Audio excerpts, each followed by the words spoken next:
thème, la mentalité de la nouvelle naissance. La mentalité de la nouvelle naissance. Nous sommes invités à prendre la Bible dans le livre de 1 Pierre chapitre 1 et lire les versets 18 et 19. 1 Pierre chapitre 1, versets 18 à 19.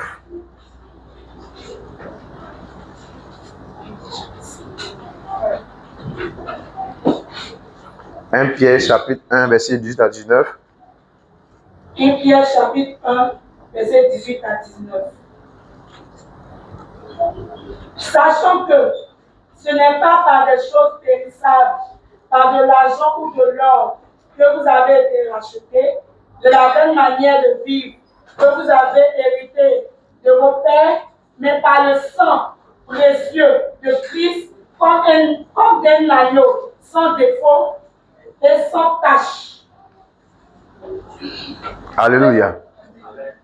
Sachant que ce n'est pas par des choses périssables, par de l'argent ou de l'or que vous avez été rachetés, de la vaine manière de vivre que vous aviez hérité de vos pères, mais par le sang précieux de Christ, comme d'un agneau sans défaut et sans tache. Je vous ai dit depuis quelques semaines que la nouvelle naissance, c'est naître dans la vie de Dieu. C'est entrer dans la vie de Dieu. C'est entrer en contact avec la vie de Dieu. C'est avoir Dieu comme notre véritable source. Là, je vous ai dit que la nouvelle naissance nous a déconnectés des influences, des dominations de nos parents biologiques et nous a connectés à la réalité de Dieu. Et ce matin, l'apôtre Pierre nous dit que ce n'est pas par le matériel que nous avons été rachetés. Ce n'est pas par le matériel que nous avons été sauvés, mais c'est par le sang de Jésus que nous avons été sauvés. Par le sang de Jésus que nous avons été délivrés de la vaine manière de vivre que nous avons hérité de nos parents biologiques. Chacun est entré dans ce monde par une famille biologique. Chacun est venu dans ce monde à manifestation à travers une famille. Et la Bible dit que le Seigneur nous a délivrés de leur vaine manière de vivre que nous avons eu en héritage. Ça veut dire quoi? Ça veut dire que nous avons été déconnectés de l'influence de la vie naturelle pour être connectés à l'influence de la vie de Dieu. Nous avons quitté la juridiction de Satan pour entrer sous la juridiction de Dieu. Nous avons quitté l'influence, la domination satanique pour nous soumettre désormais à la domination et à l'influence du Seigneur. Gloire au Seigneur. Et c'est cette vérité que traduit la sortie du peuple d'Israël d'Égypte. Gloire au Seigneur. Gloire au Seigneur. Après la sortie du peuple d'Israël d'Égypte, le Seigneur va entamer le processus du renouvellement de leur mentalité. Le Seigneur va enclencher le processus pour renouveler leur mentalité, pour changer leur attitude. C'est pourquoi je parle ce matin de la mentalité de la nouvelle naissance. Il y a la mentalité que nous avons reçue de nos parents biologiques. Il y a la mentalité que nous avons reçue de la vie en société. Il y a la mentalité que nous avons reçue à l'école à travers la connaissance académique. Mais il y a aussi la mentalité par laquelle nous devons fonctionner, par laquelle nous devons vivre. Cette mentalité est appelée la mentalité de la nouvelle naissance. La mentalité du régénéré. La mentalité de celui qui a été sauvé. La mentalité de celui qui est sorti du monde pour entrer dans la vie de Dieu. Alléluia. Alléluia. Alors pourquoi Dieu va enclencher le processus pour le renouvellement de la mentalité d'Israël? Parce qu'en Égypte, Israël a épousé la culture des Égyptiens. Israël a épousé, a adopté la mentalité des Égyptiens. Israël a eu en lui le caractère des Égyptiens. Israël a eu en lui la vision égyptienne. Israël a perdu la vision de Dieu pour sa vie et Israël a adopté désormais la vision égyptienne. Israël a tué, pour ne pas dire sous le poids de l'esclavage, la vision, le plan originel de Dieu pour son peuple est mort. Et la seule réalité qui s'imposait à Israël était désormais les réalités de l'Égypte. Était désormais l'influence égyptienne. Donc en Égypte, Israël avait l'habitude, a eu en lui l'habitude égyptienne. Israël a eu la culture égyptienne. Israël a eu la mentalité égyptienne. Israël a eu en lui la pensée égyptienne. C'est pourquoi quand Israël sort de l'Égypte, quand Israël quitte l'Égypte, l'Égypte ne quitte pas Israël. Israël a quitté l'Égypte. Israël est sorti de l'Égypte, mais l'Égypte n'est pas sortie d'Israël. L'Égypte n'a pas quitté Israël. C'est comme ça, il y a beaucoup de chrétiens aujourd'hui qui quittent le monde, mais le monde ne les quitte pas.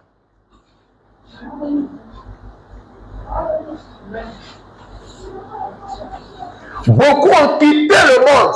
Beaucoup ont abandonné le monde, mais n'ont pas permis au monde de les abandonner.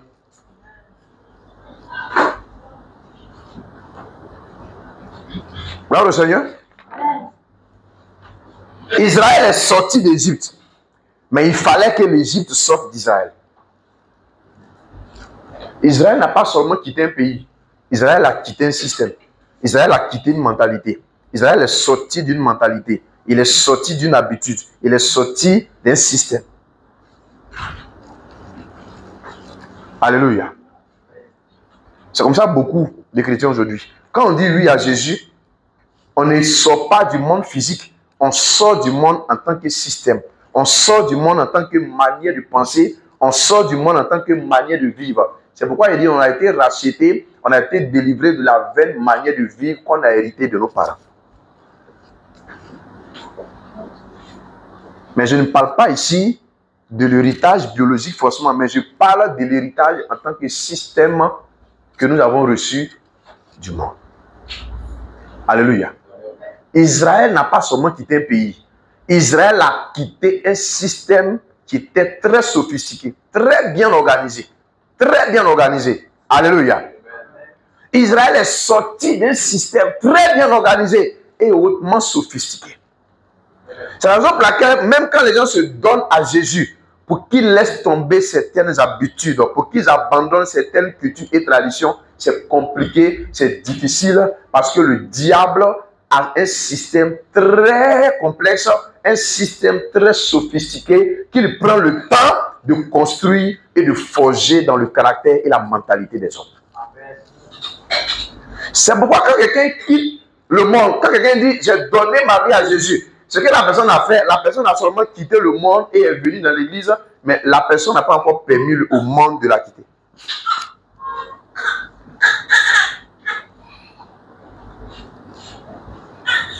Alléluia. Alléluia. Israël a quitté l'Égypte physiquement. Mais il y avait encore le caractère égyptien dans sa vie. Il y avait encore la tradition égyptienne dans sa vie. Il y avait encore la culture égyptienne dans sa vie. Il y avait encore les habitudes, la nature égyptienne en elle. C'est pourquoi quand vous venez à l'église, la transformation n'est pas automatique, il y a un processus. Mais si vous n'avez pas cette sagesse, vous pouvez rester dans le processus sans jamais devenir un produit fini. C'est-à-dire un chrétien accompli et mature. Un chrétien mûr. Il y a beaucoup qui viennent, Dieu commence le processus de la transformation pour les envoyer dans la dimension du produit fini. Mais ils refusent. Dieu travaille selon la disposition et la disponibilité de ton cœur. Dieu ne va jamais travailler contre ta volonté. Dieu va travailler toujours selon la disposition et la disponibilité de ton cœur. Mais il faut que tu saches qu'il y a une différence entre la mentalité du monde et la mentalité de celui qui est né de nouveau. Il y a une différence entre la mentalité que tu avais avant de rencontrer Jésus et la mentalité que tu dois avoir maintenant que tu es en Jésus. Parce que tu viens d'un monde avec ses valeurs, avec son système, avec sa tradition, avec sa manière de vivre, sa manière de faire les choses, sa manière de fonctionner, qui est carrément différente de la manière de faire et de vivre en Christ. C'est différent, ce n'est pas la même chose. Le monde et la nouvelle naissance sont deux réalités différentes avec des principes carrément différents. Gloire au Seigneur. Gloire au Seigneur. C'est pourquoi quand Israël est sorti, Dieu va commencer à faire quoi? À renouveler leur intelligence en leur donnant ces enseignements dans les autres versets. Quand il va leur dire, je suis l'Éternel, votre Dieu, qui vous a fait sortir d'Égypte. Vous n'aurez point d'autre Dieu devant ma face. Pourquoi Dieu dit ça? Dieu dit ça parce qu'en Égypte, ils avaient des dieux dans le cœur. Donc quand tu donnes ta vie à Jésus, tu viens avec des dieux qui ne sont pas Dieu. Tu viens avec des faux dieux qui ne sont pas Dieu. Tu dois savoir que la première des choses, c'est que l'Éternel, Jésus, est le seul et véritable Dieu qui doit exister dans ton cœur et dans ta vie. C'est pourquoi il dit, tu n'auras pas d'autre Dieu devant ma face. Donc Dieu rappelle ici à Israël qu'il est la source de leur salut, il est la source de leur délivrance. Il est celui par qui leur délivrance est arrivée, il est celui par qui leur rachat a été possible. Il faut que tu saches que tu ne dois pas avoir d'autre Dieu devant la face de Dieu. Alléluia. Alléluia. Israël a oublié son Dieu en Égypte.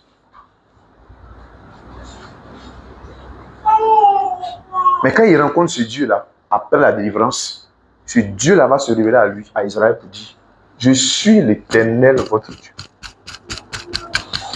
Vous êtes de moi et vous êtes par moi. Alléluia. Vous existez par ma volonté.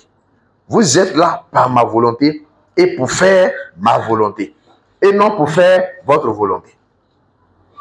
Toute personne qui rencontre Dieu réellement, sa volonté meurt. Et la volonté de Dieu ressuscite dans la vie de cette personne.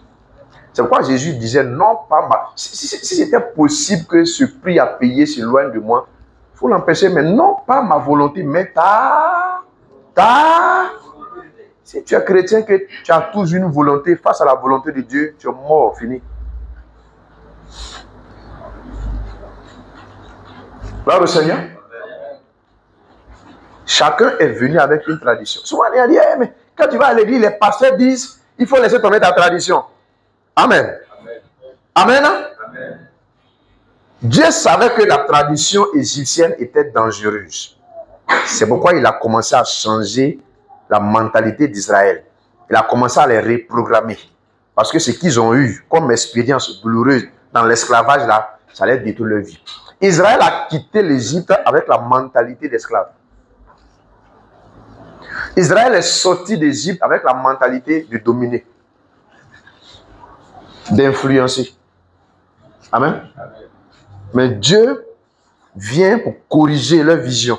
Donc désormais, Israël ne se voit plus comme quelqu'un qui peut dominer, qui peut influencer.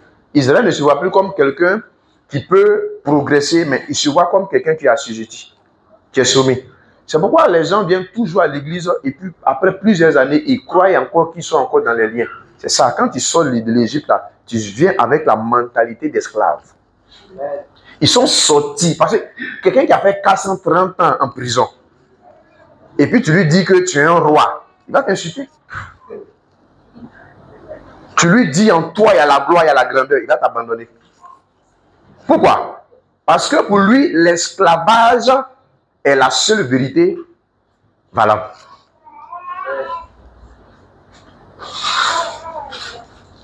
L'esclavage est la seule vérité valable. Donc, même quand tu vas lui dire que tu es libre, il dit non, non. Pourquoi? Il n'est plus dans les chaînes physiquement, mais mentalement et spirituellement, il est encore dans les chaînes. Et le lien mental est plus fort que le lien physique. Alléluia. Le lien de la pensée est plus dangereux que les liens physiques que nous vivons. Amen. Dieu va commencer à repositionner la pensée d'Israël pour leur dire, quand vous voulez marcher avec moi, j'ai ma pensée, j'ai ma culture, j'ai ma tradition et j'ai ma manière de voir, de comprendre et de faire les choses. Vous devez découvrir ma manière d'être. Vous devez me connaître et vous aligner avec ma tradition, avec ma volonté. Amen. Ce qui a créé problème à Israël, c'est que Israël a connu Dieu dans sa dimension sauveur. Israël a connu Dieu dans sa dimension sauveur. Mais pas dans sa dimension Seigneur. Tous ceux qui viennent à l'église, qui donnent leur vie à Jésus, rencontrent Dieu dans sa dimension sauveur. Mais rencontrer Dieu dans la dimension sauveur va limiter ta vie.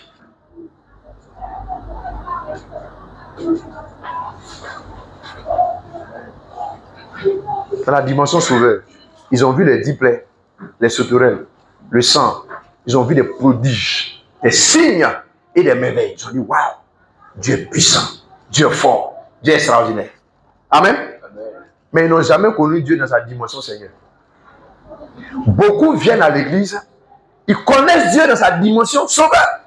Le Dieu qui guérit, le Dieu qui restaure, le Dieu qui brise les jougs, le Dieu qui ouvre les portes des finances, qui ouvre les portes pour le travail, qui ouvre les portes pour les opportunités. Ils connaissent Dieu dans cette dimension uniquement, mais ils ne connaissent pas Dieu dans la dimension supérieure. Et la dimension qui doit être connue, la dimension qui va t'aider et la dimension qui va soutenir ta vie, ce n'est pas la dimension Dieu sauveur, c'est la dimension Dieu Seigneur. On avance. Amen. Quand on veut creuser un puits, on va doucement, doucement.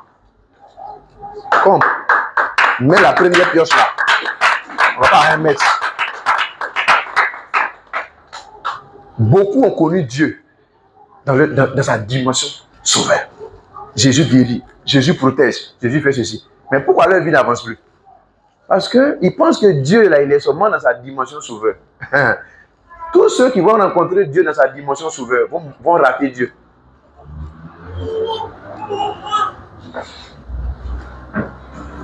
Amen. Regardez dans le psaume 107, verset 3. Il dit quoi? 103, verset 7. Il a manifesté ses voies à Moïse. Lisez. Psaume 103, verset 7. Je vais doucement pour qu'on comprenne. Verset 7. Vous allez comprendre ce que je suis en train de dire. Oui? Psaume 103, verset 7. Il a manifesté ses voies à Moïse, ses œuvres aux enfants d'Israël. Dieu a manifesté ses voies à Moïse. Mais il a manifesté ses œuvres à qui? Aux enfants d'Israël.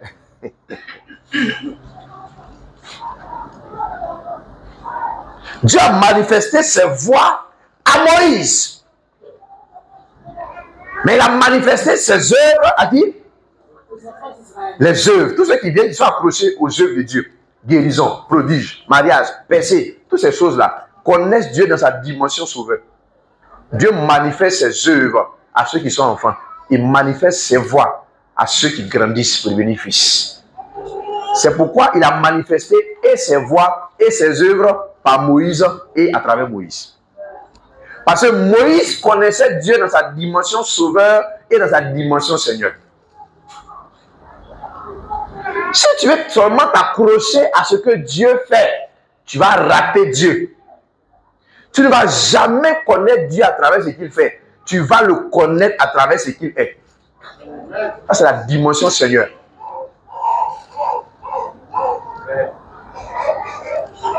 Et ça part par une relation avec lui. Ses voix commandent ses œuvres. Ses voix provoquent ses œuvres. Ses voix manifestent ses œuvres. Ses voix, ce sont ses secrets. Ses œuvres, c'est la manifestation de l'application de ses secrets. Tant que tu ne connais pas ses voix, tu rates ses œuvres. Combien de chrétiens à l'église souffrent, sont frustrés? Parce qu'ils sont attachés seulement aux œuvres. Œuvres. Il guérit, il bénit, il donne l'argent, il ouvre les portes, il brise les liens du célibat, donne le mariage, fait ci, fait ça. Dieu dans sa dimension sauveur.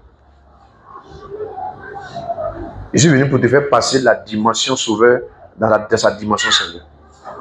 Pour que tu ne le connaisses plus en tant que ton Dieu sauveur, mais que ce matin, en partant d'ici, tu entres dans cette dimension de la connaissance de Dieu Seigneur de ta vie. Et quand tu entres dans la dimension de Dieu Seigneur de ma vie, c'est en ce moment que tu ne fais plus ce que tu veux, tu commences à obéir à ton Seigneur. Qui est le Seigneur de ta vie ce matin?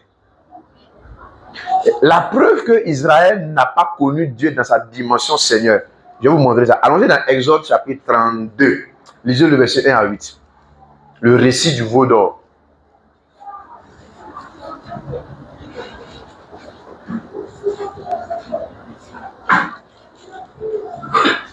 Si tu t'attaches à Dieu parce qu'il est, tu vas rater Dieu. Mais parce qu'il fait. Mais si tu t'attaches à ce qu'il est, tu ne peux jamais le rater.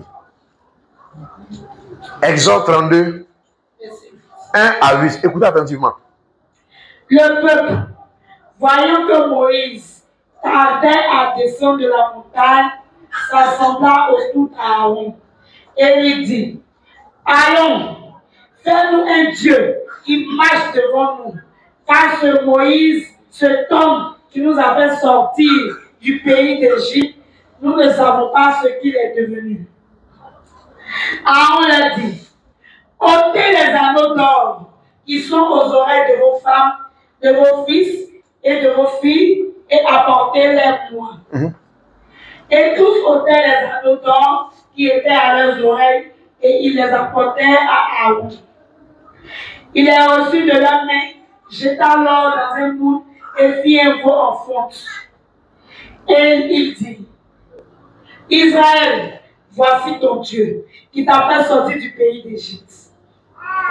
Lorsque Aaron vit cela, il bâtit un autel devant lui et il s'écria: demain, il y aura fête en l'honneur de l'Éternel. Verset 8. Verset 8. Ils se sont promptement écartés de la voie que je leur avais prescrite. Ils se sont fait un veau en fonte Ils se sont prosternés devant lui. Ils lui ont offert des sacrifices et ils ont dit, Israël, voici ton Dieu qui t'a fait sortir d'Égypte. Alléluia. C'est la preuve que Israël n'avait jamais connu Dieu dans sa dimension Seigneur. Amen. Nous marchons avec le Dieu des miracles. Mais quand les miracles deviennent ton objectif, tu perds la source des miracles. Nous marchons avec le Dieu des miracles. Mais quand les miracles, quand les manifestations surnaturelles deviennent ton objectif, tu vas perdre la source des manifestations surnaturelles.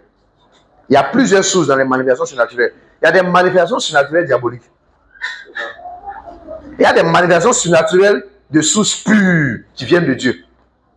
Écoutez, soyez tranquille. Hein. Ce que Dieu fait là, le diable, il met ça à la perfection.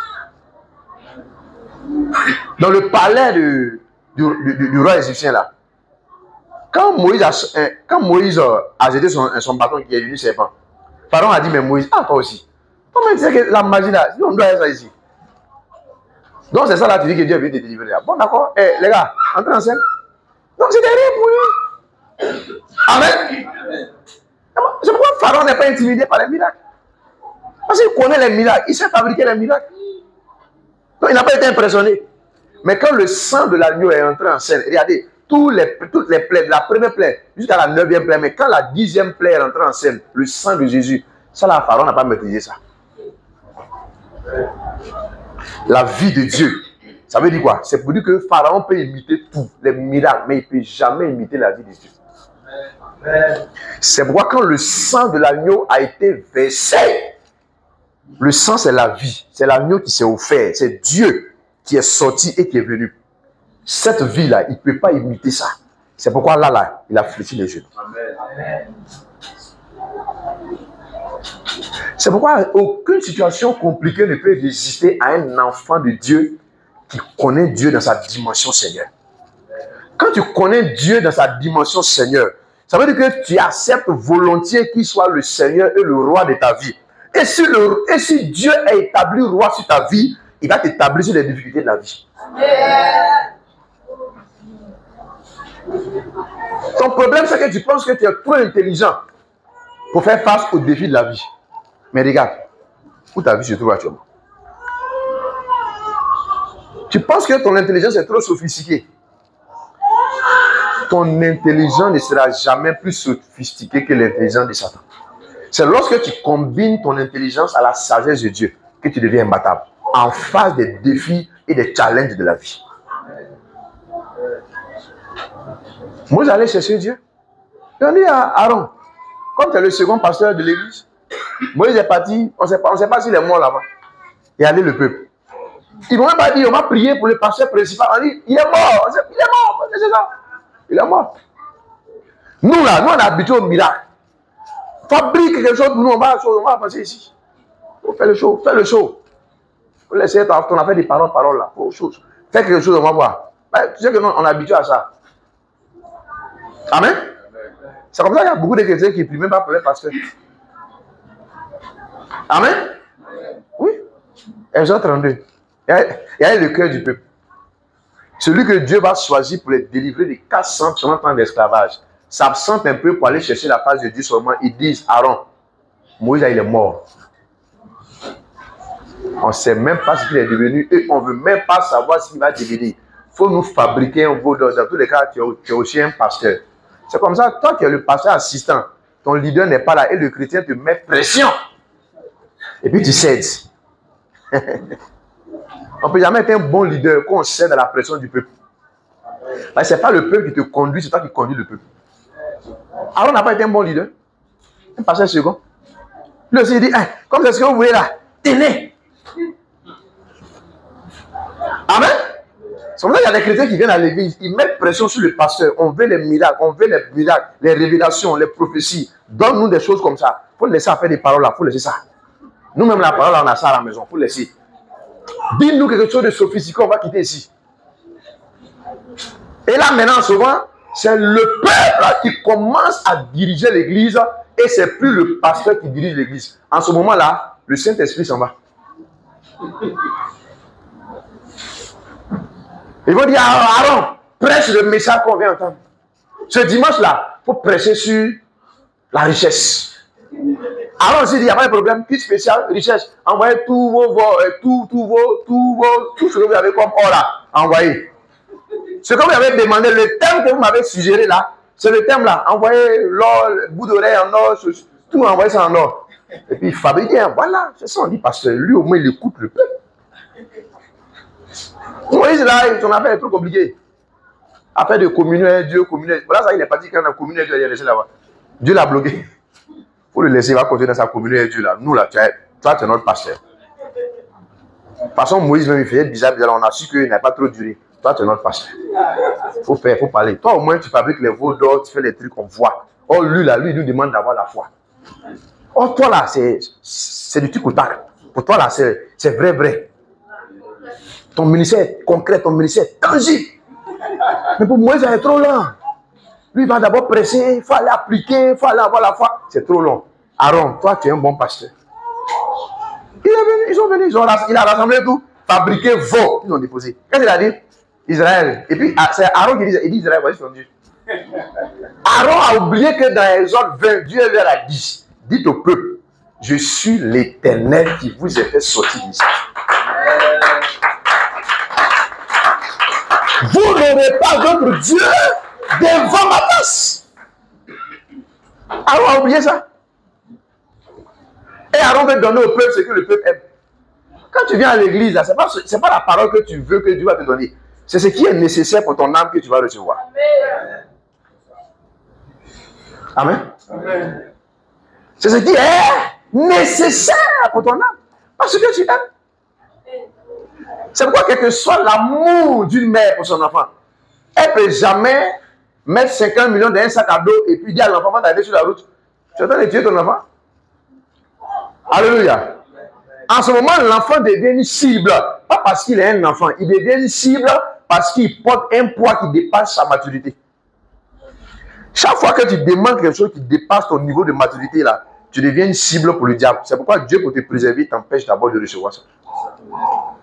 C'est pourquoi souvent il y a des prières, quand vous adressez à Dieu, il ne vous exauce pas, c'est pour vous protéger.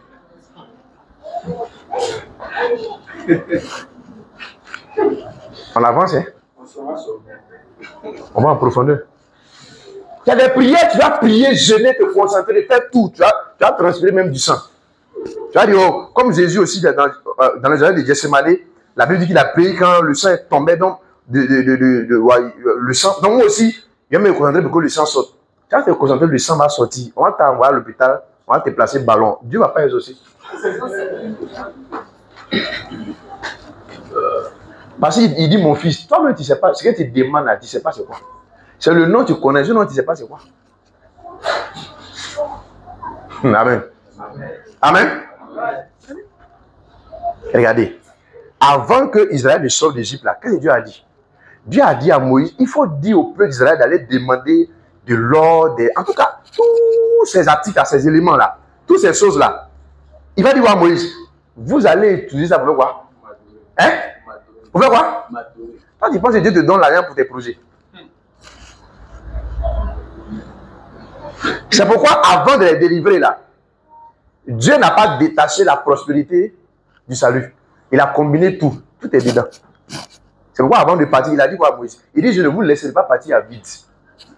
Vous n'allez pas partir gratuitement. Mais il y a quelque chose en Égypte ici, là, j'ai besoin de ça que vous devez prendre pour m'adorer. L'argent là, on prend ça pas pour se faire voir, c'est pour adorer Dieu.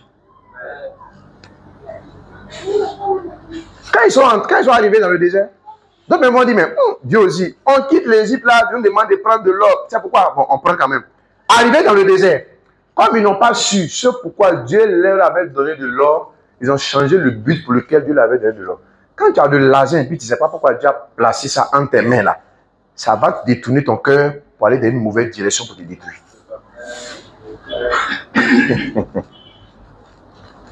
Il y en a qui pensent, écoutez, quand vous devenez chrétien, tout argent que Dieu vous donne ne vous appartient plus. Quand vous devenez chrétien, tout ce qui concerne votre vie là ne vous appartient plus. Même ton mariage ne t'appartient plus. Tu as dit, ah mais comment? Non. c'est pas que Dieu va venir descendre pour partager ton intimité physiquement, mais il va partager ton intimité spirituellement. Tu veux un foyer, tu as eu mari, mais dans ce foyer-là, le Saint-Esprit il est absent. Tu vas souffrir là. Parce qu'il n'y a que le concepteur d'un produit qui sait comment le produit fonctionne correctement. C'est pourquoi dans chaque appareil que vous achetez, il y a une notice, il y a un document qu'on appelle notice. Et on dit quoi? Veuillez lire attentivement la notice avant l'utilisation de l'appareil. Il y en a, mais quand ils achètent des appareils, même ils jettent la notice avant d'arriver à la maison. Ils vont jeter la notice. Ah, c'est un nouveau appareil. Ton appareil est joli. Hein? Et puis il vient. Où on n'a pas branché. Ah, c'est gâté. Hein? Ah, ça là, c'est chinois. Amen.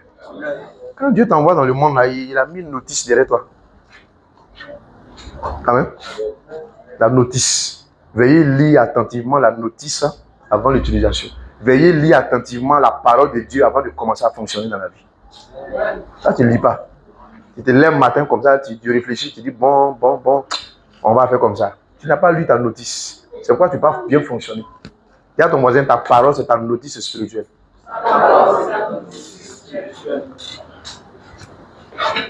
Israël n'avait pas ça. Israël a vu Dieu. Amen. Mais Israël n'a jamais rencontré Dieu. Or, Moïse a rencontré Dieu et il a vu Dieu. Venir à l'église, c'est bon, mais il faut aller au-delà. Il faut rencontrer Dieu. Il faut le rencontrer. S'il avait rencontré Dieu, là, il n'avait pas fabriqué votre don. Aaron aussi, là, il a fabriqué. Il dit, voici votre Dieu. Et qu'est-ce qu'il dit? Il dit, il aura fête en l'honneur de l'Éternel. Oh, il a dit quoi dans Exode, quand il a donné sa parole? Je suis un Dieu.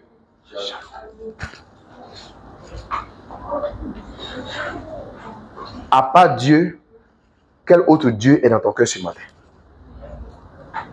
Quel autre Dieu est dans ton cœur ce matin?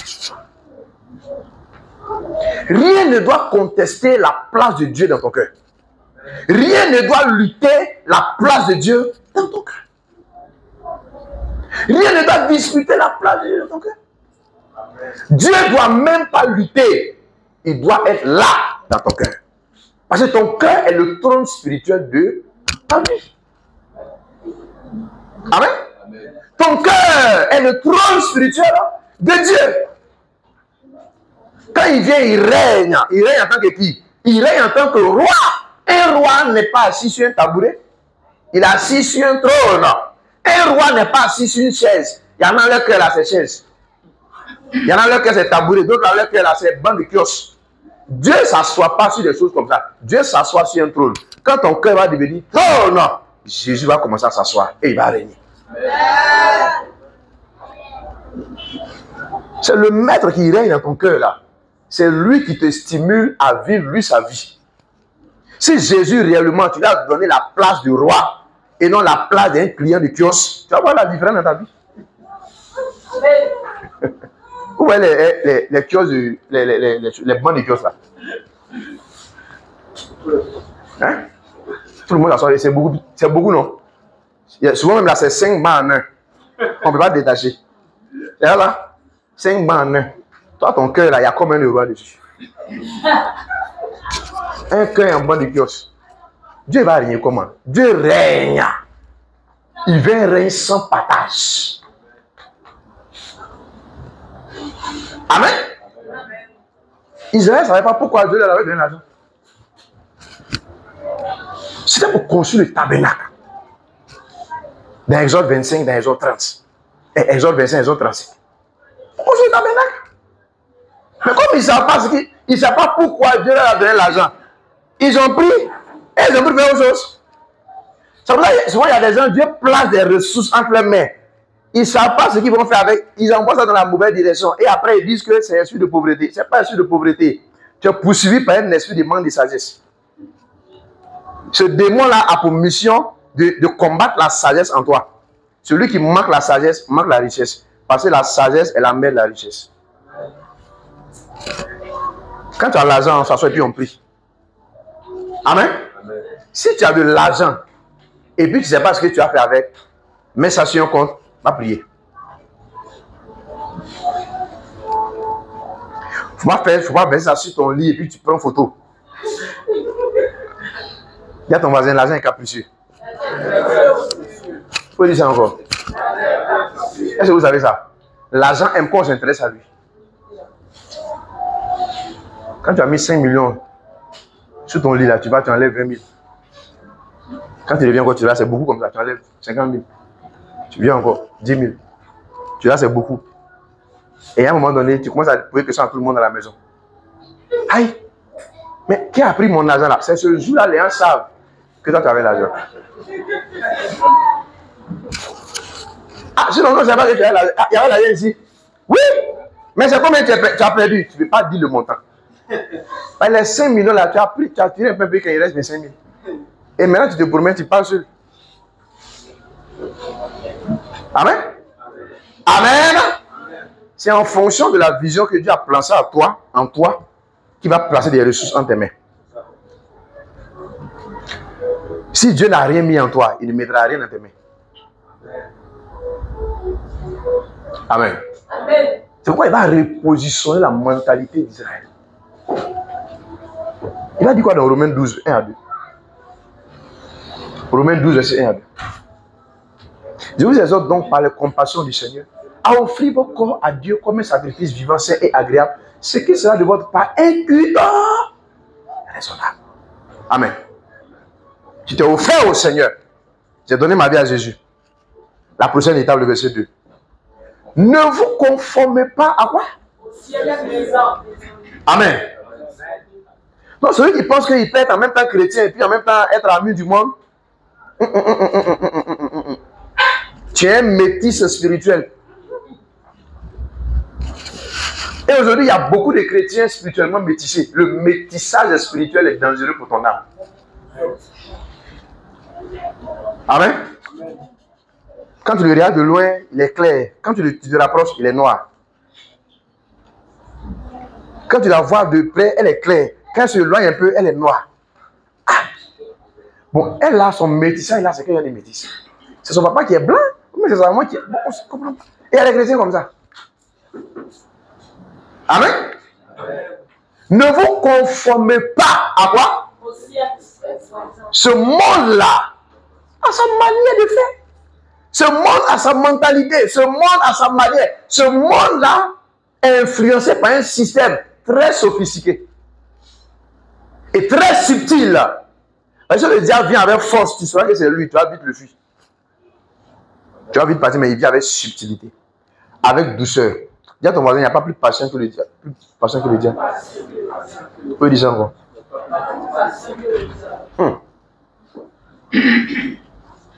Quand il veut te combattre, il prend son temps. Hein. Il peut planifier ta destruction sur 5 ans. Il n'est pas précis. Tous. C'est pourquoi la Bible dit veillez. Car votre adversaire, le diable, rôde comme. Il n'est pas un lion, il est comme. On ne peut pas avoir peur de Satan. Regarde, on n'a pas peur de Satan. Nous connaissons un seul lion, le lion de la tribu de Judas. C'est Jésus, devant qui tout genou fléchit et toute langue confesse qu'il est Seigneur à la gloire de Dieu le Père.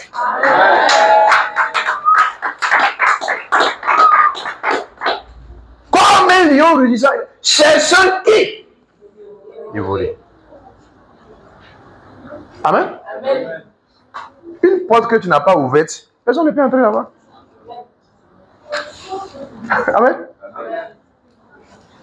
Il faut veiller sur ton cœur. Il faut veiller sur ta vie. Ne laisse pas n'importe quoi entrer dans ton cœur. Ton cœur, là, c'est le sol spirituel de ta vie. Tout ce que tu reçois dans ton cœur est une graine. Si tu entretiens, ça va pousser. Et tout ce qui pousse va donner ses fruits. Qu'est-ce qu'il y a dans ton cœur? Amen. Qu'est-ce qu'il y a dans ton cœur? La mentalité de celui qui est né de nouveau n'est pas la même que celui qui n'est pas né de nouveau. Parce que nous ne sommes pas dans le même monde. Nous sommes de deux mondes différents. Désormais, j'ai en moi le caractère de Dieu. Mais qu'est-ce qu'il dit? Soyez transformés par quoi? Le renouvellement de l'intelligence. Par quoi? Le renouvellement de l'intelligence. Il faut laisser la parole de Dieu laver tout ce que le diable avait planté ici.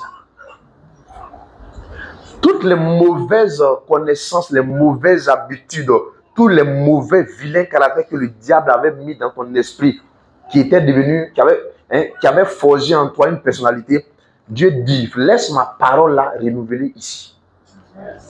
Laisse ma parole te donner la révélation de qui je suis. Alléluia. Habituellement, les chrétiens ont la révélation de ce que Dieu fait. Ils n'ont pas la révélation de qui Dieu est. Je le répète. Si vous voulez connaître Dieu par ses œuvres, vous le ratez. Mais si vous le connaissez par sa nature, vous n'allez pas le rater. Amen. C'est ce qui a tué le peuple d'Israël. Tout ce temps, ils ont marché avec Moïse, avec Dieu.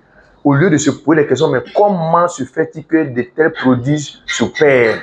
Qui est ce Dieu-là? Nous voulons le connaître. Qui est ce Dieu capable de faire tomber la grêle du ciel?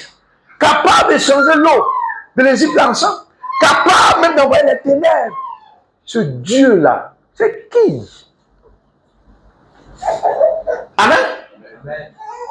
Il te demande de changer de mentalité parce que la mentalité du monde là, c'est quoi? Quelqu'un te donne l'argent, te dit, ah, moi, lui là, il ne sait pas ce qu'il fait dans la vie, ce qu'il dit, il fait les affaires. Il m'a donné mes 5 millions pour faire mes affaires, ce qu'il fait dans la vie là, moi ça ne me regarde pas. De toutes les façons, l'argent n'a pas d'odeur. Et tu transportes cette même mentalité en Christ. Ce qui est sûr, il n'a pas besoin de connaître Dieu. S'il peut me guérir de mon mal là, moi il avance. Ce qui est sûr, Dieu là, moi il ne va pas le connaître. S'il peut me donner mon mariage là, moi ça m'arrange. S'il peut faire marcher mon business là, moi le reste, ça il m'en fout. S'il peut me donner de bons partenaires dans les affaires, c'est tout. Le connaître là, on va voir ça après. C'est comme ça, beaucoup sont en Christ. Amen. Oh, il veut te donner sa nature d'abord, avant de te donner toute autre chose. Gloire au Seigneur. Gloire au Seigneur. Connaître Dieu dans la dimension Seigneur. C'est ce qui va révéler en toi sa véritable identité. C'est ce qui va faire que même quand tu as prié pour des choses qui ne sont pas encore arrivées, tu es serein. Parce que tu sais que ta valeur n'est pas liée à ce que Dieu va te donner, mais ta valeur est liée à ce que Dieu a fait de toi. Ma valeur n'est pas liée à ce que j'ai, à ce que je possède comme matériel. Ma valeur est liée au dépôt divin que Dieu a mis en moi. Amen. Amen. Amen. Dépôt divin. Mais est-ce que je sais ce que Dieu a fait de moi? Je ne sais même pas. Je vais à l'église. Oh, tout à l'heure, on fait l'église. Tu es quitté à l'église. Tu as prié pour nous. On a prié pour vous. Elle pense que c'est comme ça la paix chrétienne. Oui. Ah, en tout cas, vas-y. Comme j'ai entendu ton portail là, il vient de me lever. Moi, je suis couché dans. Il y a un petit mal de dos là. Tu t'en vas à l'église. Oui, vas-y. Ah, faut prier pour nous. Il faut dire à Dieu de diminuer un peu nos péchés là. Voyez un peu. On te dit que. Jean 1, verset 29. Voici l'agneau de Dieu qui ôte le péché du monde. Toi, tu dis, il ne faut pas en demander. Toi, tu n'auras dit à Dieu, il faut diminuer un peu pour la voisine là. Oh, la Bible que Jésus est venu ôter tout. Mais comme elle ne connaît pas le Seigneur, elle dit, si tu ne vas pas dire à Dieu de diminuer un peu. Mais pendant que tu es couché et qu'on entend dire, Seigneur, diminue un peu, et puis dans ça, tu meurs. Un peu de péché, beaucoup de péché, ça t'envoie dans le même endroit. Dis à ton voisin. Faut dire ça encore. En fait, écoutez, le problème là, c'est pas la taille, hein. C'est l'acte.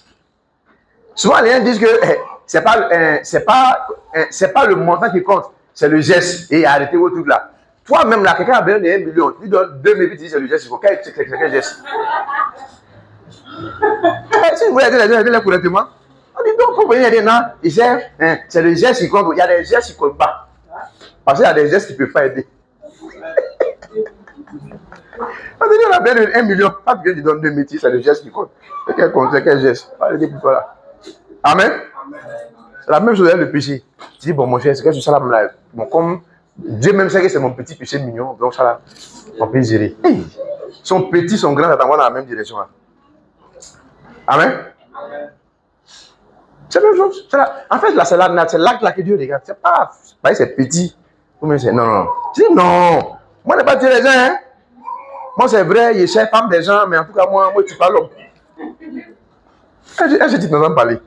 Quand tu parles l'homme, mais tu cherches femme des gens. Tu es un briseur de foyer. Ou bien il y en a qui disent, en tout cas, moi, je suis femme, mais c'est ma femme mariée. C'est la même chose. Il y en a qui disent, ah oui, il dit, pasteur, toi, il faut voir.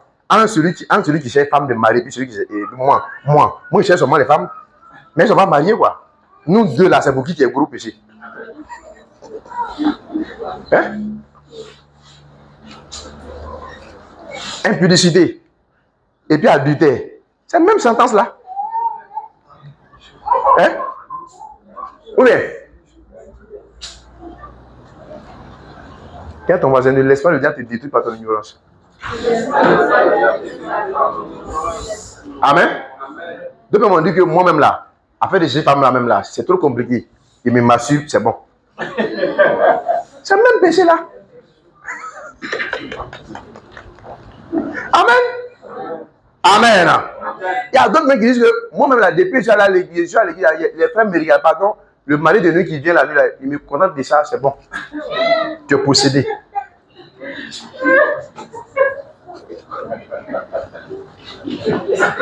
Dans tous les cas, si tu n'as pas péché, tu es possédé. Donc, tu as vu, tu n'as pas le choix que de dire Dieu, aide-moi. Reçois la grâce d'être aidé par Dieu au nom de Jésus. Il faut ouvrir ton cœur. Donc, la mentalité du monde, ce n'est pas la mentalité de Dieu. Amen. La nouvelle naissance, changer de vie, changer d'église n'équivaut pas à la nouvelle naissance. Tu peux changer d'église sans que ta vie ne change. Amen. Amen. Tu peux changer d'église. Ce n'est pas ça qui est un problème. Tu peux dire non, telle église ne me plaît pas, telle personne ne me plaît pas. Ce n'est pas ça qui est important. Il peut ne pas te plaire, mais c'est ce qui prêche là, ça peut aider ton âme. S'il ne te plaît pas, ce n'est pas ce qui est un problème. Mais si ce qui prêche peut aider ton âme, reste accroché. Et c'est comme ça beaucoup d'ignorants. Non, je quitte l'église parce que le pasteur ne me plaît pas. Attends, je te pose une question. Est-ce que c'est écrit dans la Bible qu'il faut donner ta vie à Jésus parce que Jésus te plaît? On te parle de l'enfer. C'est une affaire d'enfer et puis paradis. On dit voici le feu et puis voici paix éternelle. Tu dis, bon, moi, Jésus là, il n'aime pas sa tête. Tu l'as déjà vu où-même? Puisqu'il est esprit. Il faut que ceux qui l'adorent en esprit et en... Bon, il ne sait pas où ceux qui ont accroché la photo là, où ils l'ont vu, puis l'ont photographié. Puisqu'en son temps, il n'y a pas photo. C'est pourquoi il a dit, il ne faut pas avoir d'autres dieux devant ma face. On ne peut pas me représenter. Je suis esprit. Amen. Je ne suis pas un religieux. Je porte en moi la vie éternelle. Je suis la vie. Je suis la vie. La vie éternelle, là, c'est moi. Amen. Amen. Amen. Attention. Je suis la vie éternelle. Donc, laissez-moi changer votre mentalité. Mais soyez transformés par le renouvellement de votre intelligence. Nous devons laisser tomber l'intelligence diabolique et avoir l'intelligence de Dieu. Alléluia. Dans l'intelligence diabolique, on obtient tout ce qu'on veut à tous les prix. Mais dans l'intelligence avec Dieu, on obtient tout avec sa grâce. Pas à tous les prix. C'est dans le monde là. Tu peux même faire du mal à ton collègue pour avoir son poste. Tu peux même mentir sur lui. Tu peux même aller voir petit cher et puis lui lancer un sort. Mais dans le monde, c'est pourquoi vous devez prier. Parce qu'aujourd'hui, il y a beaucoup de sorciers en costume cravate. Amen. Il y a un parfum de 45 000, costume 250 000, chaussures John Wester ou bien, je ne sais pas quoi. Mais dis-lui de soulever un peu son débardeur là. Plein de ceintures de sécurité comme ça. Et souvent, il va en dire, on dit qu'il ne faut pas l'eau à toucher. Amen. Comment, écoutez, même si on dit, on laisse affaire des chrétiens, comment toi tu réfléchis? Tu vas voir quelqu'un qui te dit, prends ce canari là, mets ça en bas de ton lit, mais si ça se casse, c'est fini pour toi, et puis tu acceptes. Amen. Et ça, on trouve que c'est plus facile que de venir à Jésus. Oh, il dit quoi? Le juste tombe 7 fois, il se relève. Là-bas, le Canadien est brisé une fois, c'est fini pour toi. C'est quoi, même en crise, là, souvent, il peut arriver. Souvent, les gens pêchent, mais sa grâce intervient toujours. Mais une fois que le Canadien est cassé, c'est fini. Amen. Vous savez, Dieu ne détruit personne. Il n'a que des personnes qui se détruisent eux-mêmes. Elles-mêmes, du moins. Dieu n'a jamais tué quelqu'un. C'est les gens eux-mêmes, là, par leur propre faute. Regardez, Psaume 107, non? Allons-y au verset 20. Verset 18 à 20.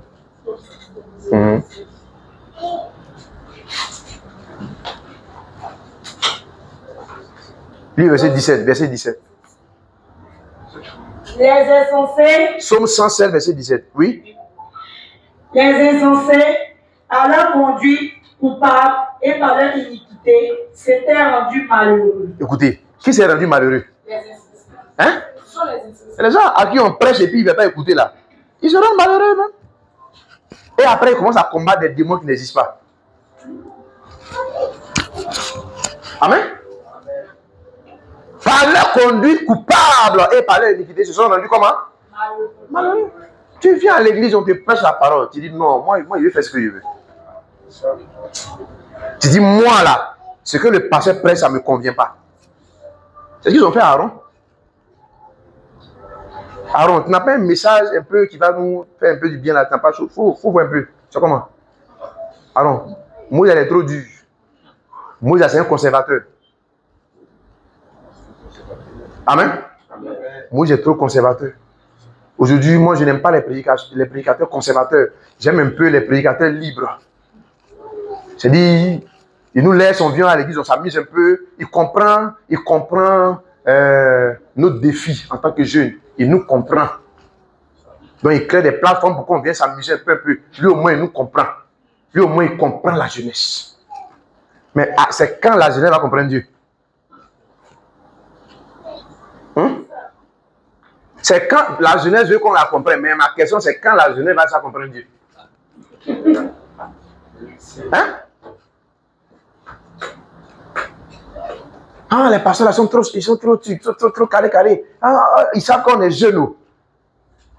Au contraire, effectivement, c'est dans cette période de ta vie là, Dieu a besoin de toi. C'est pas quand tu as fini de te démonter, de te rouiller dans le péché là, et tu viens maintenant à une démarche bizarre là, et puis maintenant tu dis, même pour dire Dieu même là, il faut mettre au moins une minute.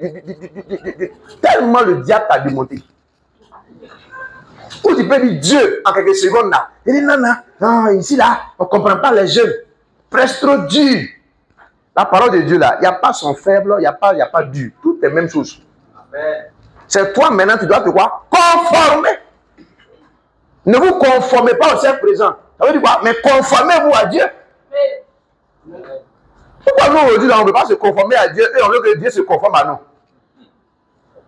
Hein? Non, lui là, il ne nous laisse pas nous habiller comme on veut, alors qu'il sait qu'on est jeune, on veut se manifester un peu, il dit on n'a qu'à porter, on n'a qu'à bien s'habiller. On veut porter un peu les pétés, tu portes jean et puis c'est dessiné un peu, lui il dit que ça là c'est truc, il ne connaît pas la mode. Oh, il est jeune comme nous. Là c'est le Saint-Esprit là, il est jeune ou bien il est vieux. Amen. Amen.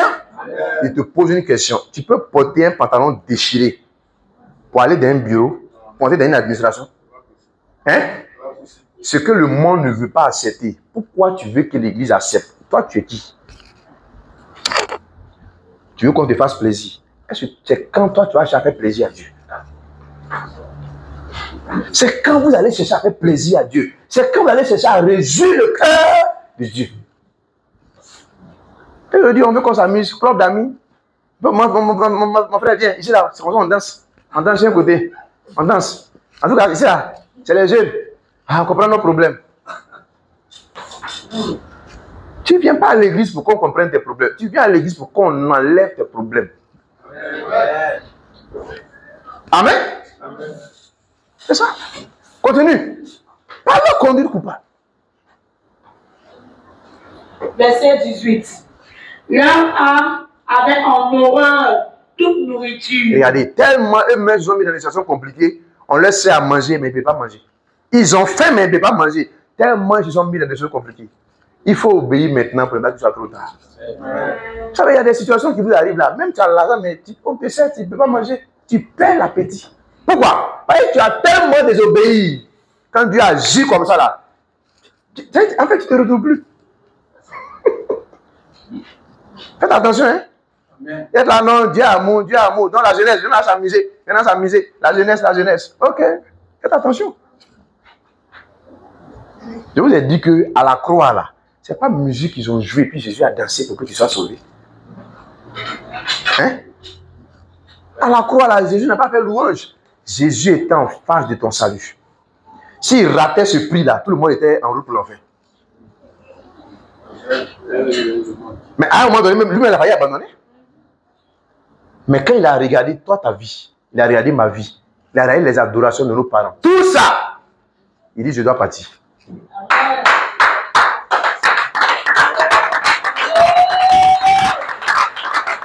Il dit, je dois partir. Peu importe ce que ça va me coûter. Père, non pas ma volonté, mais ta volonté. Parce que je ne vais pas regarder ces milliards d'âmes-là. Si ce n'est pas ma seule vie, que ces âmes doivent entrer dans l'éternité, je paye le prix. Amen. Je paye le prix. Aujourd'hui, là, on a l'opportunité d'aller au ciel, de passer l'éternité auprès de Dieu. Amen.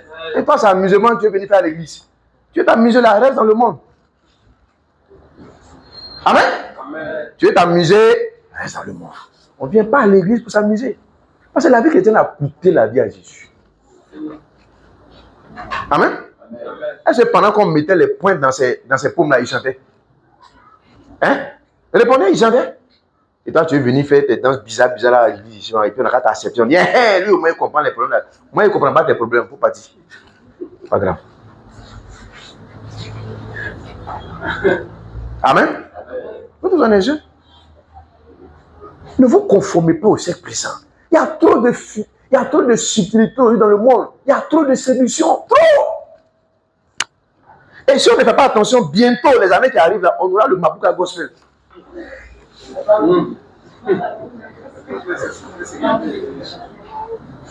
Hein? On veut faire des choses que le monde aime pour les attirer. Bientôt, si on ne fait pas attention, si on ne met pas de balises, on aura le Mapuka Gospel. Ah, actuellement, il n'y a pas. On prend et puis on met Gospel, non? C'est pas ça? Donc bientôt, on aura le Mapuka Gospel. On va comment ils vont danser ça dans l'église? C'est là maintenant elle va venir aimer se faire devant le pasteur. C'est Mapuka de Jésus, non? Elle va bien danser ça devant toi. Elle va bien danser. Amen. Amen. Oui. Ce n'est pas à l'église de se conformer au monde. C'est au monde de se conformer à l'église. Jésus a dit dans Matthieu 5, il dit, vous êtes le sel de la terre. Mais si le sel perd sa saveur, il ne sert plus qu'à être jeté dehors et être foulé au pied par les hommes. Ça veut dire quoi? Si le sel perd sa saveur, il devient semblable au sable blanc du puits. Quand un chrétien perd sa saveur, lui et le sable blanc du puits, il n'y a pas de différence. C'est la même couleur, mais il y a une différence. L'autre là, c'est sable blanc du puits. Vous avez vu sable blanc du puits? Et puis le sel. Il y a beaucoup de chrétiens comme ça aujourd'hui. Ils sont devenus sable blanc du puits. Comme c'est la même texture, ils pensent qu'il est toujours sel. Il y a longtemps, il a perdu sa saveur. Et souvent, à force de dire, je vais faire comme lui pour lui gagner là. Non seulement lui, il vient à l'église, et toi, tu es parachuté dans le monde. Tu deviens un païen 5 étoiles.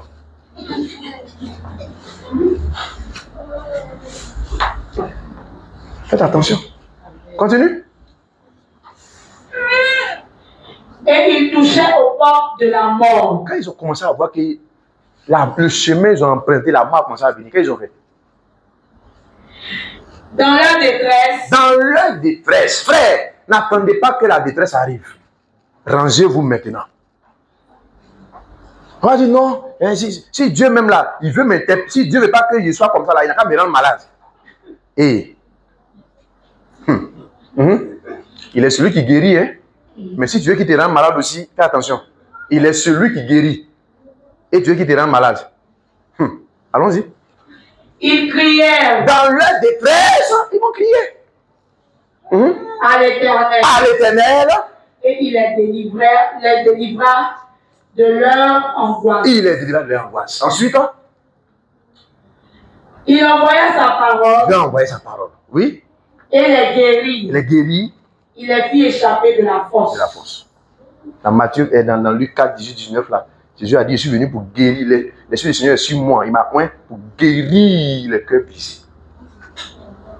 Pour guérir les cœurs brisés. Avant de donner ton cœur à un garçon, donne ça à Jésus d'abord.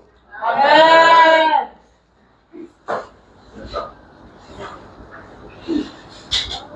Là, lui, au moins, si elle a brisé ton cœur, souvent il y a des briseuses de cœur. Amen. Briseuses de cœur. Si elle a brisé ton cœur, tu sais au moins que Jésus a pris ça. Mais non seulement Jésus n'a pas pris, et puis tu as donné. Après, maintenant, là, c'est quoi? Ça donne des palpitations cardiaques. Tu n'arrives pas à prier. Ça ne donne pas palpitation cardiaque. Quelqu'un te dit, je ne veux plus de toi, tu as palpitation cardiaque. Ah! C'est-à-dire que toi, ta relation avec Dieu, ça te devient. Or, c'est ta relation avec Dieu là qui va consolider toutes les autres relations. Amen. Mentalité du monde et mentalité de Dieu dans l'église là. C'est pas la même chose. Là, le Seigneur, Dieu a sa culture. Les gens qui pensent que l'église est venue combattre les traditions, là, yo pour la question. L'excision, c'est une bonne chose. Non. Hein? Non. Mais c'est une tradition, non? Chez nous, encore, ici à l'ouest. C'est pas ça? Je crois que maintenant, c'est interdit par la loi. Eh non, les pasteurs là, ils combattent la tradition. L'excision, c'est une bonne chose. Hein?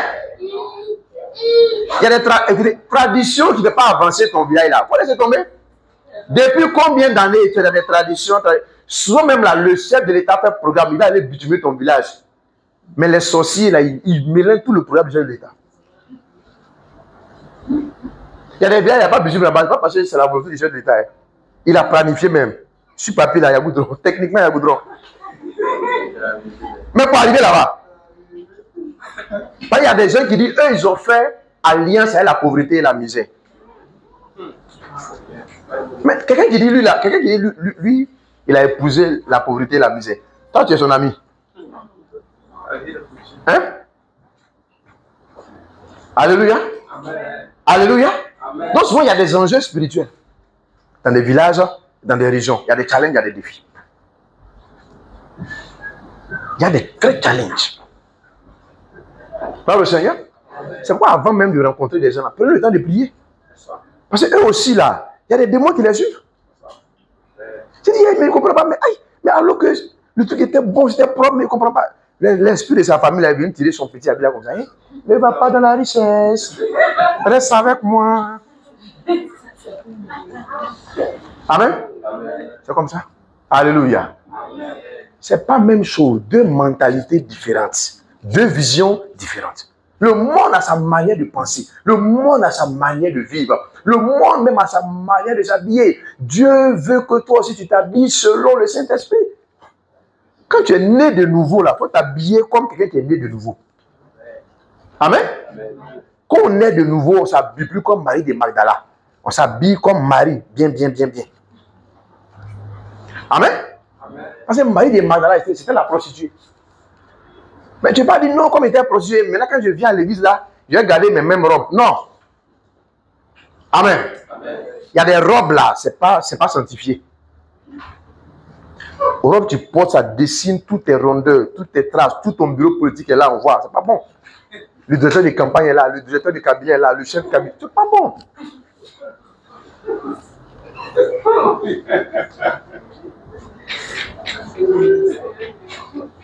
Alléluia. Alléluia. Il faut bien t'habiller. Gloire au Seigneur. Il ne faut pas venir nous dire que c'est le cœur Dieu regarde. Ici, là, nous, on croit que Dieu regarde et le cœur et ton extérieur. Nous, on croit en ça. Amen. 1 Thessaloniciens 5, verset 23. Non, c'est le cœur Dieu regarde, c'est le cœur Dieu regarde. On va comprendre si c'est seulement le cœur Dieu regarde. 1 Thessaloniciens 5, verset 23. Que le Dieu de paix. Écoutez bien. Vous sanctifie lui-même. Que le Dieu de paix, 1 Thessaloniciens 5, 23. Que le Dieu de paix vous sanctifie lui-même. Tout entier. Tout entier. Il y a des chrétiens qui sont des demi-sanctifiés. Mais un demi-sanctifié, il est dangereux même pour son âme. Tout entier, oui. Et que tout votre être, l'intérieur et l'extérieur, l'esprit, l'âme et le corps, oui, soit conservé irrépréhensible. Amen. Maintenant, toi, tu me dis que Dieu regarde au cœur seulement. Ici, là, c'est comment? 1 Thessaloniciens 5, verset 23 a parlé. Maintenant, toi, tu dis quoi? Esprit, âme, corps. C'est le cœur de Dieu, regarde. C'est ce qui est dans ton cœur, là, qu'on voit. Amen. C'est ce qui est dans ton cœur, là. La nature qui est dans ton cœur, là, c'est cette nature que tu vas manifester. Tu ne peux jamais trahir la nature qui est en toi. Tu ne peux jamais trahir la nature qui est en toi. La nature qui est en toi, qu'on ne voit pas là, va se manifester et va prendre le dessus. C'est pourquoi il faut travailler sur ton caractère avec la parole de Dieu. Maintenant que tu es né de nouveau, il faut chercher à avoir la mentalité de la nouvelle naissance.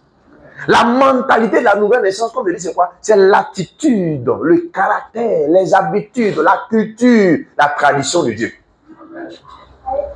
Et tu ne peux pas avoir cette mentalité-là si tu n'es pas au contact de la parole. Il faut être régulièrement au contact de la parole. Il ne faut pas dire, non, c'est compliqué. Non. Je vous dis une chose, marcher avec le diable est plus dangereux et plus risqué, plus difficile que marcher avec Dieu. Le diable n'a aucun atome d'amour en lui. Il ne connaît pas grâce. Lui, c'est un tueur en série. Amen. Le diable, là, le mot grâce n'existe pas dans son vocabulaire. Il ne sait même pas ce que ça veut dire. La pitié, là, il ne connaît pas la définition de la pitié. Mais quand tu dis cruauté, il connaît. Quand tu dis malédiction, il connaît. Quand tu dis mort prématurée, il connaît. Ça, c'est son ensemble de définitions qu'il y a là.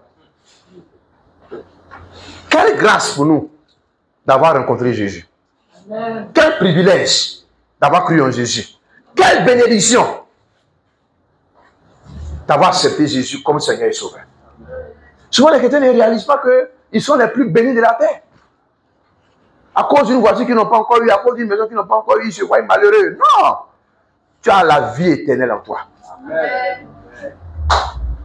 Et c'est la plus grande des richesses. C'est d'elle que sortiront toutes les autres richesses. Amen. Je vous dis toujours, avant de chercher l'argent, cherchez Dieu d'abord.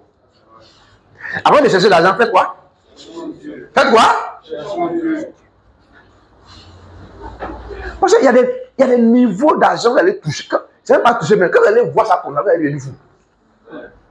C'est parce que tu n'as pas encore vu que tu parles. Hein? C'est parce que tu n'as pas encore vu que tu parles. Maintenant, quand tu vas avoir ça dans ton compte, tu te lèves le matin, et puis tu sais qu'il y a 500 millions sur ton compte, c'est pas pour rien, c'est pour toi seul. Imagine ce que ça fait en toi. Mais tu te vois comme l'homme le plus puissant du monde. Oui, d'après vous-même, quand comme ça, vous devenez impoli. Alors, Dieu n'a pas encore donné là. Oh, ça là, si dès que Dieu me donne un verset, maintenant, il devient impoli à tous mes voisins. Toi, tu penses que c'est de l'amusement que tu as fait. C'est de l'abondance du cœur que ta bouche a parlé, même dans l'amusement. Dieu dit, lui là, ange, attendez d'abord, il vient de confesser que si la laser va devenir poli, non, laissez-le d'abord. En même temps, il devient poli à tous les frères et sœurs en Christ de l'église. Surtout le pasteur même là, son affaire de prêcher du là, il serait le premier poli envers lui-même. Oui, actuellement, il y en a, c'est l'argent qui attend pour me confronter. Oui, ils sont là. Il y en a là, actuellement, c'est l'argent, ils sont en train de payer dans leur cœur. Là, il ne me connaît pas encore. C'est qu'est-ce que je viens? Pasteur, papa, mon papounet, papa, prie pour moi, t'as dit, papa. Toi, tu as parlé, mais moi Dieu m'a déjà révélé ton cœur là comme tableau. J'ai déjà vu. Il y a même, oui, écrivez. Prenez une note. Aujourd'hui, c'est combien? 16. Hein? Notez, il y a les gens ici qui vont voir l'argent, vont quitter l'église. Ils sont là. C'est la grâce là. L'onction que Dieu a mise sur ma vie. Ils sont venus chercher ça. Ils attendent seulement d'après eux, dès qu'ils sont en bonne position, seulement d'être là. Ils mettent dedans. Dès qu'il y a ce qu'il veut seulement là, il est dedans. Il a resté là-bas dans son affaire des paroles là. On cherchait les pasteurs comme les Aaron là. Eux là, quand il dit Vaudor, il fait. Quand il dit presse tel message, lui il presse. Oh lui là, tu ne peux pas lui dire pour prêcher tel message. Et puis il n'a pas rien, et puis c'est lui qui presse comme ça. Donc moi et l'argent, il m'en veut. Il y en a, ils sont ici. Peut-être en mettant des là, là. Quand il va avoir son moment, il va dire hey, aujourd'hui là, c'est aujourd'hui. Pasteur, tu dis quoi même? Tu disais quoi même? Ton affaire là, tu dis quoi? Quand on doit gêner? Depuis quand même on gêne même tout le monde dans la Bible, même. Montre-moi le passage. Qui t'a dit qu'on a bien devenu tous les jours même? Montre-moi le passage. Il y a de l'argent. Quand c'est bien fait. Amen. Il y en a, c'est quand ils vont voir l'argent, ils vont partir. Il y en a, ça appelle le mariage, ils vont partir. Tu dis, peut-être même que tu es dedans. Tiens-toi debout, acclame puissamment Jésus.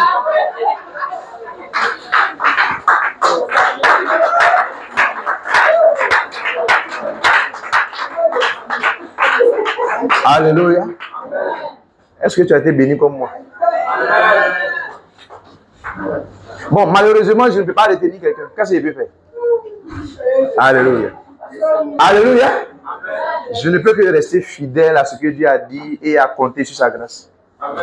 Celui qui veut partir, je ne peux pas l'empêcher de partir. Amen. J'ai reçu l'ordre de bénir, je bénirai toujours. Même si je deviens sourd de bénédiction que tu m'oublies, je rends grâce à Dieu. Amen. Et là, sur le plan, le jour où je vais avoir mon premier million, là, le pasteur va me connaître. Il y a tant quelque chose sur ma tête, moi je suis sur un coup là. Dès que ça tombe là, il va dire, est-ce que là, il me connaît? Moi, avant, dans le monde, tu veux me parler comme ça, mais attends, il ne me connaît pas. Mon vrai moi là, on voit ça. Alléluia. En ce moment, il est devenu force humilité. Pasteur. Oh, papa. Pasteur. C'est mon papa d'amour éternel. Ouais. Vous allez voir, vous allez dire, le pasteur avait dit, oh. Alléluia. Il y en a même pour qui on sera sous des bénédictions qui vont nous regarder demain pour dire, vous là, vous n'avez pas été bien. Tout ça a écrivé pour gagner. Amen. Laissez ma petite fille tranquille, laissez-la. C'est lui, faites votre travail. Amen. Il y en a comme ça. Après que Dieu aura fini de les bénir, tout va bien. De loin, ils vont dire ceux-là ne sont pas de bons pasteurs. Ils ne sont pas bien. Ils parlent mal aux gens. Maintenant, comme il n'a pas l'argent, tout ce qu'on dit là, il dit c'est bon. Et quand il va avoir l'argent, là, il m'a dit, ouais, sinon il me rappelle, ça fait 3 ans, il prêchait un dimanche, précisément le dimanche 22 mars 2001. Celui-là, il ne peut pas oublier ça. On a 2025. Hein. C'est là, maintenant, c'est la fin. Il dit, ce jour-là, il t'assure, frère, c'est de moi il parlait. C'est pas ça, mais il n'était pas au culte. Lui aussi, il dit, ah, tu es prêt? C'est vrai? Moi-même, j'avais commencé même à le soupçonner un peu, mais bon, c'est vrai. Amen. Il n'y a pas avoir l'intelligence pour dire, frère, ferme ta bouche. Le pasteur a été une bénédiction pour toi. C'est ton fils a été une bénédiction pour lui. C'est comme ce sont les associations des malfaiteurs.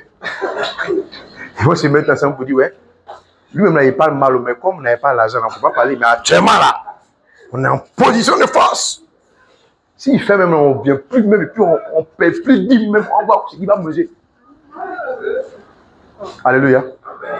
Il n'y a pas quelqu'un que Dieu a appelé et puis il a laissé tomber. C'est que c'est lui-même qui s'est appelé. Amen. Celui qui dit il a appelé et puis Dieu le laisse tomber, c'est que Dieu ne l'a pas appelé. Écoutez, tu ne veux pas travailler pour le gouvernement et puis tu n'es pas dans le fichier. Quand on doit positionner les salaires là, on positionne ceux qui sont dans la fonction publique. Si tu n'aimes pas la fonction publique, là, tu as beau jeûner, prier, crier, tu as transpiré. Tu ne sais pas parmi les salariés de la fonction publique. Hein, c'est pas une affaire de foi. Oh Seigneur, tu as dit que tout est possible à celui qui croit. Pendant qu'on va faire ils vont positionner les salaires. Interviens, qu'un ange mette mon nom dans les salariés. Mon ami, c'est pas prière. Amen. Il y en a comme ça. David dit, j'ai été jeune et j'ai vieilli. Je n'ai point vu le juste abandonné. Amen. Je ne peux pas être une source de bénédiction pour toi. Et puis tu vas m'abandonner. Et puis Dieu va m'abandonner. Cette injustice-là, elle n'a pas commencé avec toi. Elle ne commencera pas avec toi aussi. Amen. Amen. C'est pourquoi généralement, quand Dieu te bénit, puis tu pars là, tu l'avais, puis tu as les échos. Aïe. Mais moi, il fait 5 millions. Toi, c'est 5 millions. Toi, tu as vu, tu es parti. Mais il y a un ici là, Dieu a envoyé 250 millions. Amen.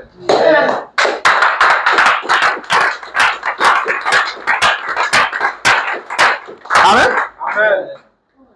Et pour toi, là, comme tu as été ingrat, ça va diminuer. Alléluia. Amen. Alléluia. Amen. Il faut mettre Dieu dans tes finances. Amen. Dans tes dépenses, là, mets Dieu en tête. Dans tes dépenses, c'est le meilleur gestionnaire. Ce qui fait que souvent, tu as une entrée dans un puis tu calcules juste quand tu lui donnes des migraines. Dieu n'est pas en tête. Il y en a ici même là, ils disent qu'ils ont 150 000, ça ne suffit pas. Donnez-les 500 millions, ça ne suffit. Parce que Dieu n'est pas en tête. Mets Dieu en tête. Si tu peux suffisamment réfléchir, tout ce que tu as est suffisant. Amen. Dis à quelqu'un. Eux disent encore.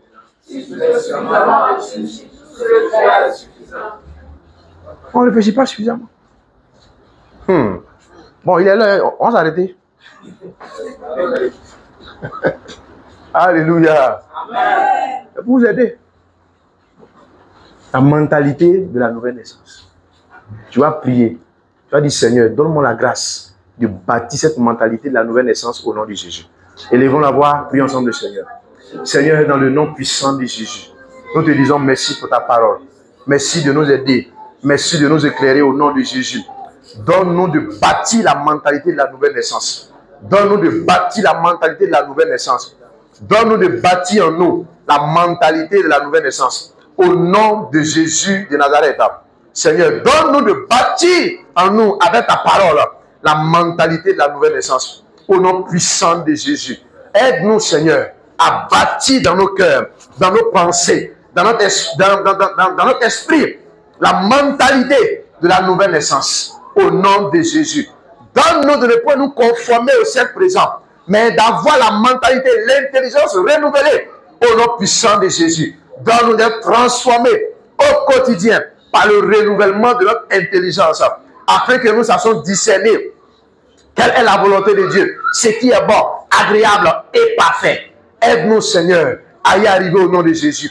Aide-nous, Seigneur, à y arriver au nom puissant de Jésus. Merci, Papa. Merci pour ta grâce. Merci, Seigneur. Merci, Seigneur. Au nom de Jésus.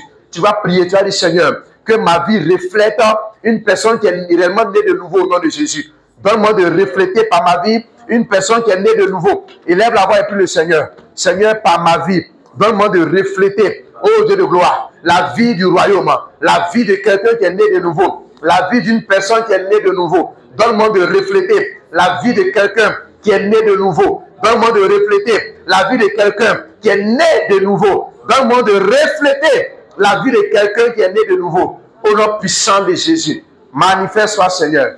Manifeste-toi, Papa. Au nom puissant de Jésus.